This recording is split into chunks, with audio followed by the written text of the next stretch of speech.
It's not quite 7, so I thought I should wait till the appropriate time, Jay.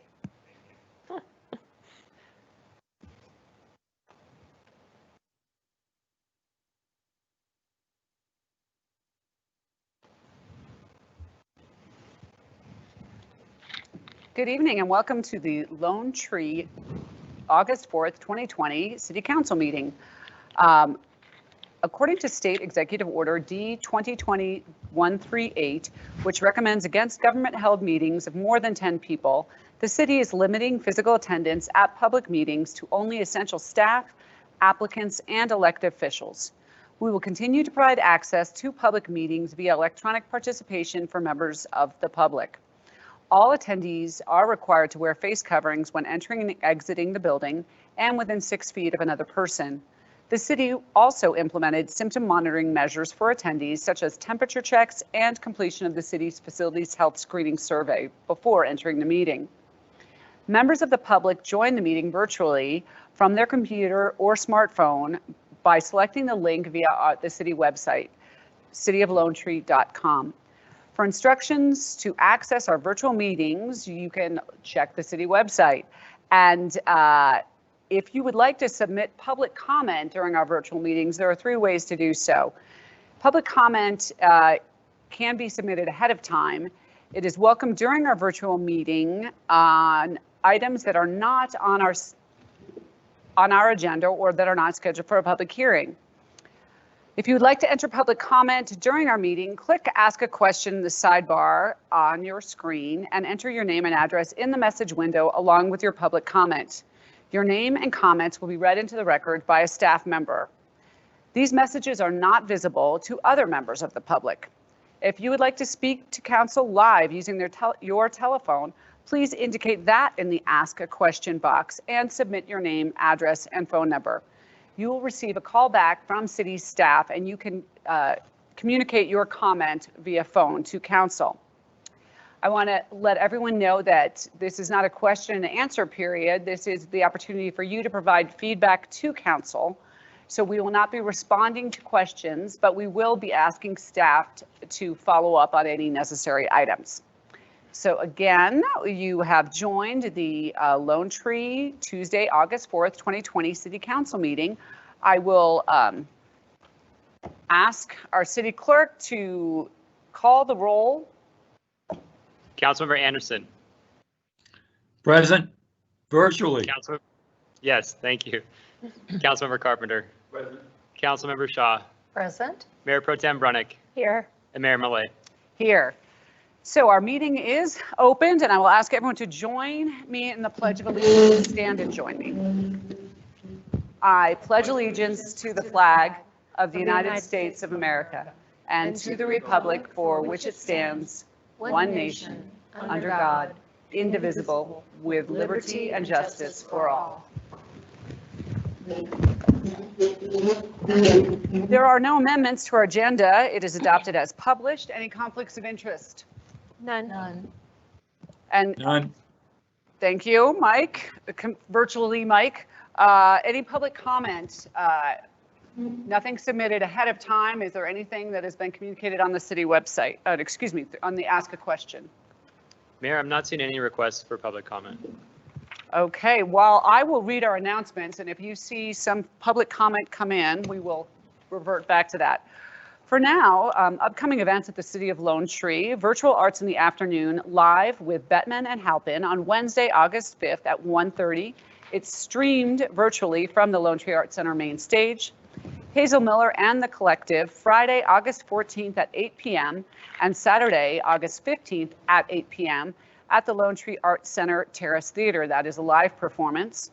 The Bluffs 8K Trail Run is scheduled to happen on Sunday, August 23rd at 7:30 a.m. at the Lone Tree Recreation Center. More information on these events can be found at thecityoflonetree.com and lonetreeartscenter.org. Anything from public comments? Mayor, I'm not seeing any requests Okay, for public comment. thank you. I'll move on to our consent agenda, which includes minutes from our July 21st regular council meeting, claims for July 14th to July 27th, 2020, and Resolution 20-13, appointing a member of the Lone Tree Arts Center Fund Board of Directors. I will look for a motion on consent. I move to approve the consent agenda. Second. All those in favor? Aye. We heard you, Mike. Great. All right.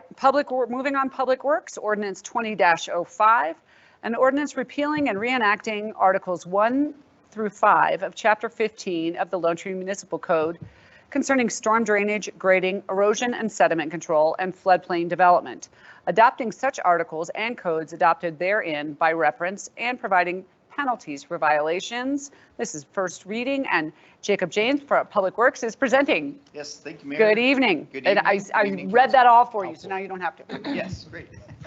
Well, thank you very much. Yeah, the item you have before you this evening is the first reading for an ordinance to update our floodplain code. Slide, please.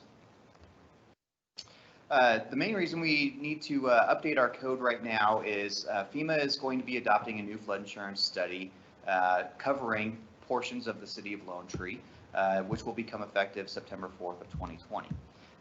Since we do have the opportunity to clean up the code by adopting this new flood insurance study by FEMA, there are also a few other areas of the code that we would like to clean up, and also update the code to restrict some standards by implementing 2 higher regulatory standards, and then also address a request by the Mile High Flood District restricting tents and makeshift structures within the floodplain.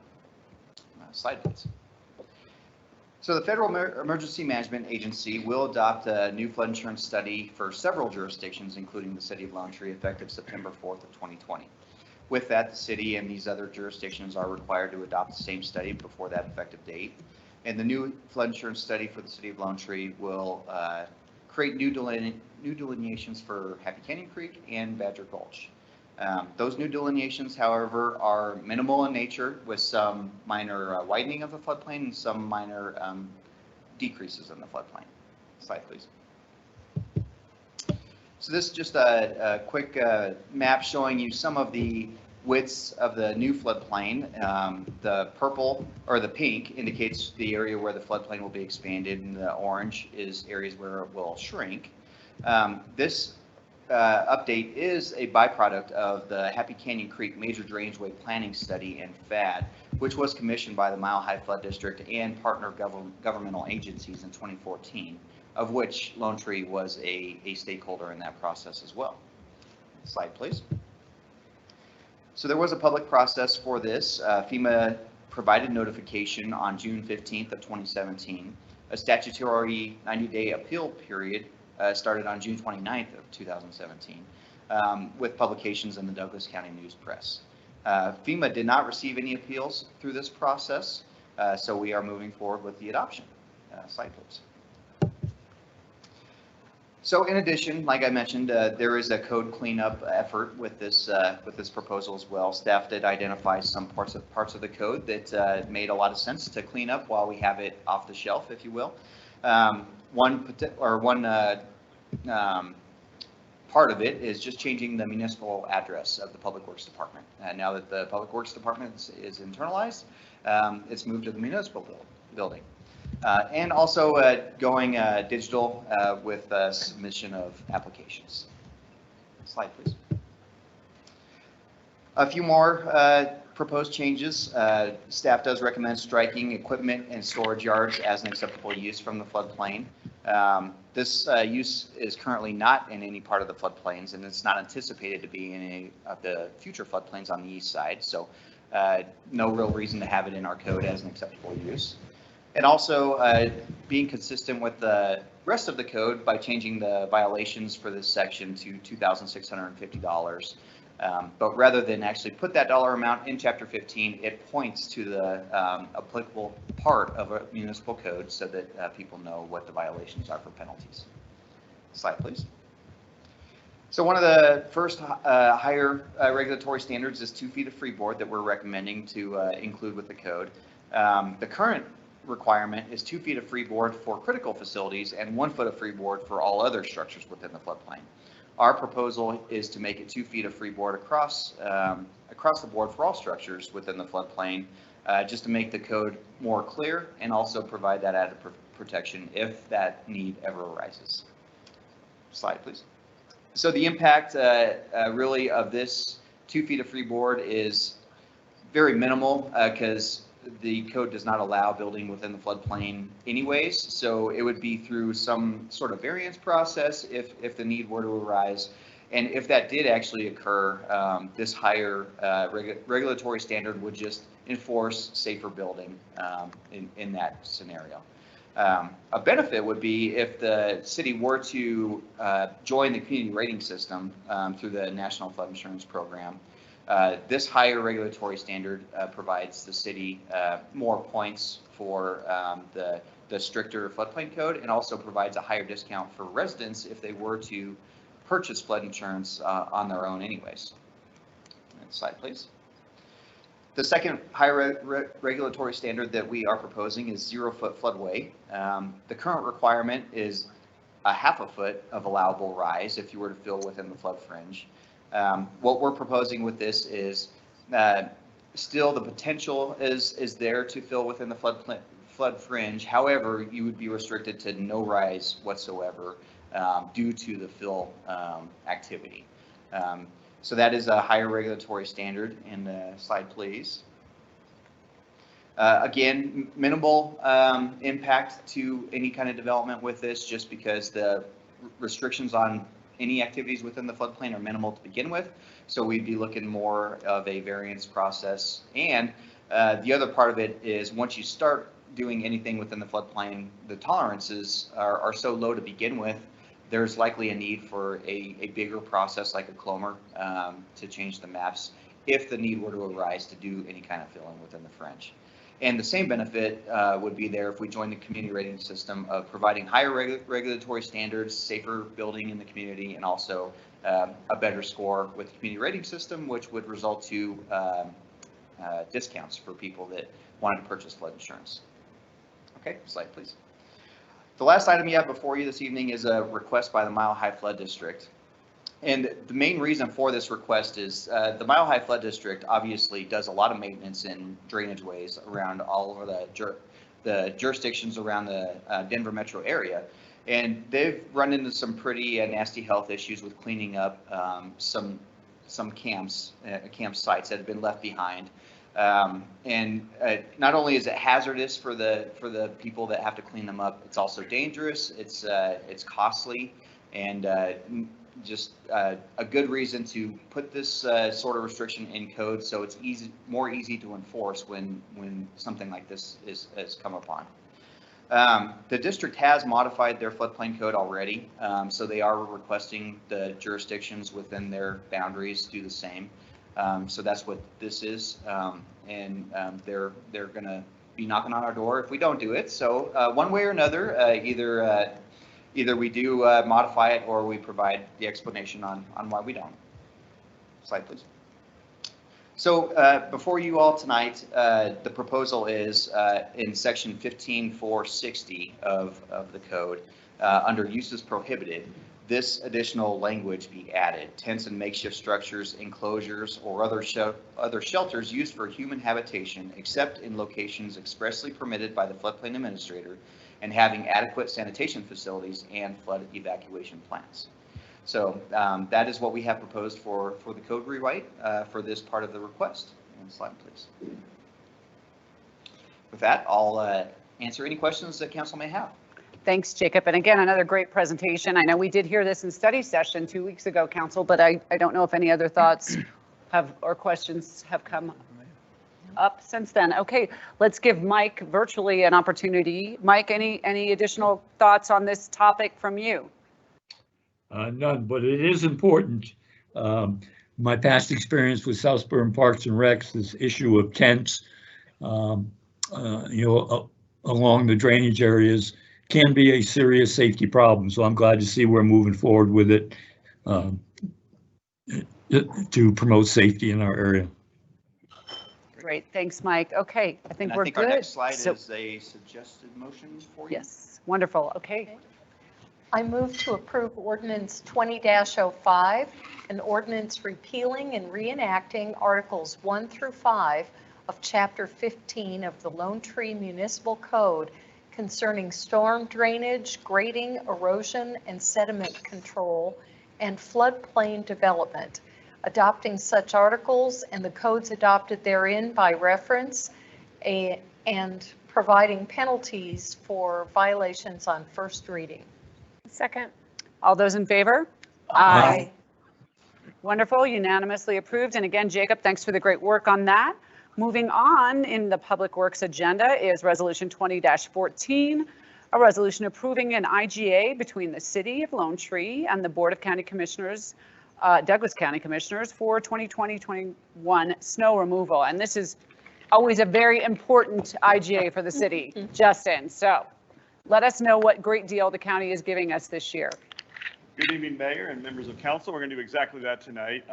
So this is always that strange part in August when we come and start talking about snow plowing. But we're used to that process, and tonight we're going to be presenting this year's IGA. I did, just out of curiosity, look up when the first snow ever earliest was in Denver. September 3rd was the earliest. Now that's 1961, but again, it does happen in September, and so obviously that's why we have it presented tonight. Next slide. A little background. So this IGA is the annual update of the snow removal services that Douglas County provides on the following roadways. So Lincoln Avenue, County Line Road, and then Surrey Drive and Havana Street, the I-25 frontage road, whatever people call it. We get calls for all those. It kind of goes right by RidgeGate Station and then out to RidgeGate Parkway. Next slide. You can see on the map here, this is the City of Lone Tree snow removal plan.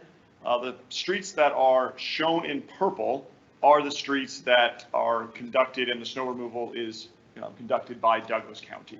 So again, County Line Road on the north side of the city, Lincoln Avenue right through the middle of the city, and then Havana Street. The sections that you see of RidgeGate Parkway and Peoria Street that are in purple are maintained by the county currently, but those are currently maintained by the county as part of the county maintenance system without any charges to the city. So those are shown in purple, but they're not included as part of this IGA. Next slide. So again, the cost of Douglas County services are less than the county could contract with TerraCare, our snow removal contractor. It also provides a secondary snow removal partner to the city in case of large storms or major events. When we were updating our COOP plan, we did notice that we really did need to have a secondary option just in the event of an emergency or something else. Having this contract with the county and these partners is a great asset in the event we would need to use that. So that's actually written into our COOP plan and was an effective way to get a secondary coverage.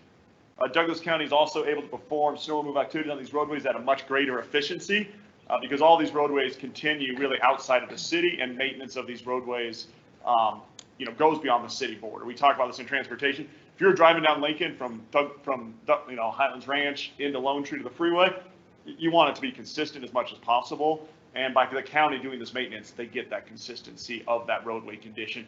They also have to drive the plows on the same streets anyway, so they literally pick their plow up, drive through, and then drop it, on these streets. So Douglas County's snow removal equipment's also really set up for this larger collector and arterial roadways. The trucks that you see the city has access to are a little smaller. We can do Yosemite with them. A lot of our big collectors, residential streets. But the amount of equipment and the size it takes to take care of a street like a 6 or 8 lane arterial is bigger, and the capital cost for that would be very significant for the city of Lone Tree. Next slide. So one question is, what about RidgeGate Parkway? So as part of this process, we had a good discussion with Douglas County. It's always sort of been the discussion that at some point when that project is complete, it would convert to the city for maintenance. However, Douglas County has committed throughout the 2020-2021 snow season, the one that we're going into this year, they will continue to maintain that even if the project gets, when the project is complete late this year, early next year. They would maintain it all the way through May of 2021. Staff will be discussing over the next few months here how we start to include this section of RidgeGate into future agreements, including the 2021-2022 snow season. So when that IGA comes at the same time next August, we'll be having a discussion, and we will have to include that section of RidgeGate Parkway as part of the discussion.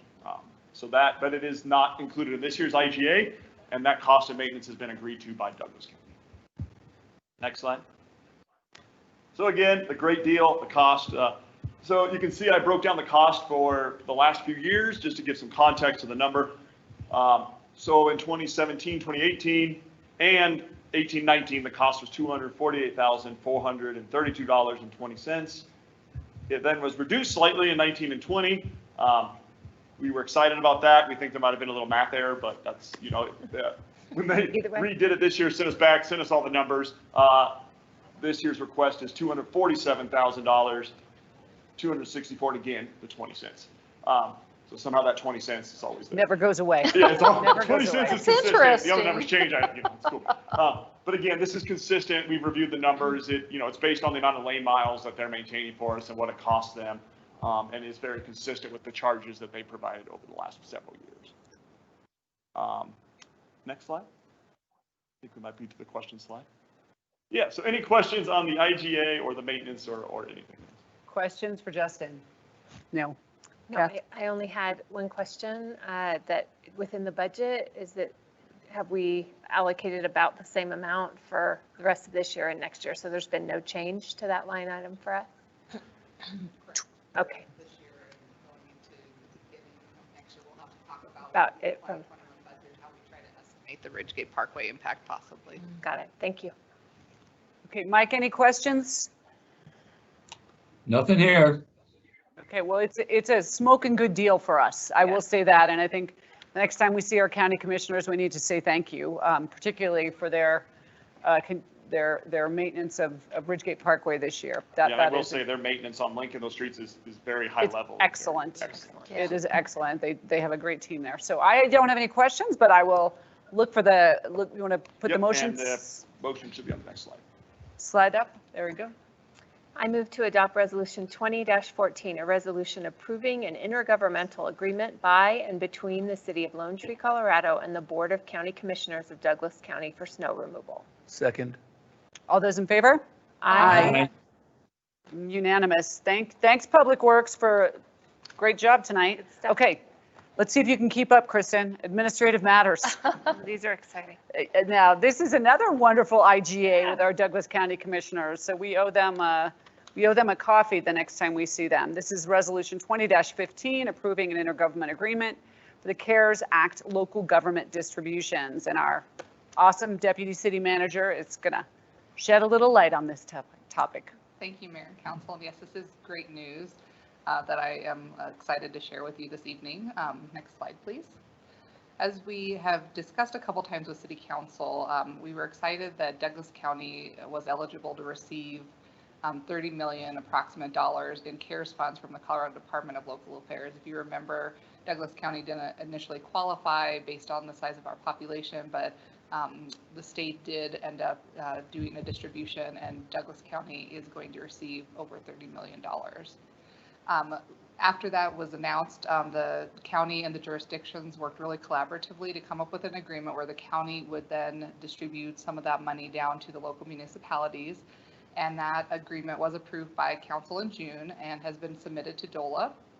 That agreement explained kind of the allocation methodology and eligible expense guidelines. And as a result of that, and looking at different allocation methodologies, which included kind of a three-tiered approach, which definitely benefited the City of Lone Tree, that it wasn't just based on per capita. We're happy that currently the Lone Tree allocation is estimated at approximately $1.2 million. Next slide, please. So the IGA before you tonight is kind of the more details of how we will administer this agreement and receive the money from Douglas County. The IGA goes through provisions including the process for reimbursement, our accounting requirements, our reporting requirements to the county. Since these are federal funds, there will be some ongoing reporting requirements. It also provides very clear exhibits on what qualifies as an eligible expense and templates for submittal, and our staff, along with other staff throughout the county, worked really hard so we can again have a collective effort when we submit requests to DOLA, and everything we're requesting has been approved by the group and falls under the requirements of CARES Act. And then addition at the end of this process, which we're really excited about, is we did also add into the IGA a process for requesting additional funds. So currently the $1.2 million is what we are somewhat guaranteed as long as we have eligible expenses that reach that amount. However, the county from the very beginning wanted to set aside funding for testing and tracing, which is over $6 million.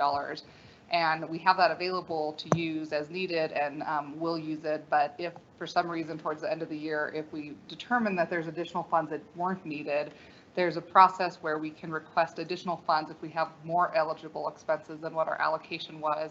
And that can be signed off on and approved by the city and county managers if everyone's in agreement on those requests. So that's also included in the IGA. Delegates some of that authority to be worked through amongst the managers. So next steps, if this is approved tonight, DOLA is ready to start receiving reimbursement requests. And so we anticipate that we will get our first request processed really quickly, especially on all the hard costs that we've already incurred. We're still working through some of the payroll costs, but we will get on getting a request done as soon as possible, and should hopefully start seeing some funds coming back to the city, I would assume in the next 30 to 60 days. Great. Questions from council on this? And again, this is tremendous staff work, because I know it was Lone Tree staff and you and Seth kind of driving a lot of the negotiations about how the money was going to be distributed. And I also really appreciate the inclusion of the process for distribution of any additional funds. Whoever got that, brought that into the equation, I think was very, very smart. I like that foresight. I don't have any questions. Nothing from here. Mike, anything from you? No, I'm good with it. Yep. Yeah. All right. Wonderful. I will look for a motion from council. I move to adopt resolution 20-15, a resolution approving an intergovernmental agreement, CARES Act local government distributions. Second. All those in favor? Aye. Great. Great. And again, our thanks to the Douglas County Commissioners and our staff. All right, moving on to resolution 20-16, a resolution amending resolution number 09-02 to increase the maximum number of youth commissioners. And Liana is presenting remotely. Hello, good evening, Hey. Mayor Lay and council members. You can hear me okay? It's good? Yes, we can. Yep, All we right. can. Wonderful. Thank you. So in the last study session, we had a good discussion about how to improve the Youth Commission, the numbers of youth commissioners to an already very impressive, outstanding group. And your suggestion was to increase 7 to 9 because it would expand capacity for the projects that they're working on, increase representation at community events, and still maintain that smaller group size that is competitive in nature. Additionally, we heard your feedback and ideas about making sure that the youths are accountable, that they're attending the appropriate and required number of events, and talking with them if there is an issue. And so with that, if there's any questions or other suggestions that you had within those 2 weeks. Okay. I think Kath. Jay and I have started the interviews for the process, and we'll complete those tomorrow. And wow, what a group of kids. Austin, you're going to just dig this group. So we feel really lucky and really support adding a couple more slots so that we can give more of these kids a chance to participate. And then secondly, I would just say both of us are working very hard during the interview to really impress upon them what it means to be part of it, and the kind of commitment they need to make just with their time, so that they're hopefully we're going to give you a group of folks who will come in with a better expectation about timing. Jay, did you? Exactly, yeah, and I gave that a lot of thought after our last study session, and I think 9 really is the right number. Initially, I thought 11 could make sense, but I think for it to be a tight-knit group, I think 9 is the right number, and certainly with the talent that we see, we need more than 7. So Yeah. I'm really happy with 9. You better watch out. I don't want 9 council members ever. So Mike, do you have any thoughts you want to share? No. Okay, Wynn, you good? No, I'm good. Okay, well, I think we want to say thanks to Liana and to Austin for your great work with the youth in the community. And I'll look for the motion slide, and I will leave it to Kathy or Jay to make that. Third motion, okay. I move to adopt resolution 20-16, a resolution amending resolution number 09-02 to increase the maximum number of youth commissioners. And I second. All those in favor? Aye. All right, wonderful. And then Last, but certainly never least on our formal agenda is Resolution 20-17, a resolution reappointing a director to serve on the Board of Directors of the Douglas County Housing Partnership. And Jay will be presenting. Jay. Yes, thank you, Mayor and members of council. As you all recall, council adopted an amended IGA with the Douglas County Housing Partnership recently. And following that adoption, the executive director, Diane Leavesley, reminded us that the council needs to appoint or reappoint a second director to their board. As you all know, Councilmember Shaw serves as one of the directors to the board, and Councilmember Anderson is her alternate. Shelley Bryant has served 2 terms, and so if it pleases the council, the adoption of Resolution 20-17 will reappoint Shelley for her final term with the Douglas County Housing Partnership. Okay. Are there any questions from council about this? Mike, I'm assuming no questions. No questions, but I would certainly affirm Shelley is an active member and has the City of Lone Tree's interest at heart in terms of how she participates in this group, supporting our desire to have more affordable housing. Great, thanks, Mike. All right, so we'll look for the slide. Motion. May I? Yes, of course. I move to adopt Resolution 20-17, a resolution reappointing a director to serve on the Board of Directors of the Douglas County Housing Partnership. I second. All those in favor? Aye. Motion passes unanimously. Okay, thanks. And it looks like there are no members of the public participating this evening, so I think we're going to skip council comments other than the mayoral privilege to say, because there are staff on the phone. Just the council and the community's thanks to all of you for the tremendous level of effort that you have all contributed over the course of the last 6 months. This COVID pandemic has hit every inch and corner of your professional lives, and I'm sure your personal lives as well. And, you know, Kristen reminded us earlier tonight about how the business of the city is still moving forward. And you guys in this room and participating remotely have really done yeoman's work. And we are so appreciative of everything you've done for the city. And, you know, we are unfortunately, tough times are still ahead for us, but we feel very fortunate to have such a talented group of individuals working alongside of us to help our community survive this unprecedented times. So on behalf of council, staff, you guys are rock stars. So let's give them a little. So thanks, guys. Thanks for all you do. And with that, that's the council comments, and we're adjourned. I'm funny. All right. Thanks, guys.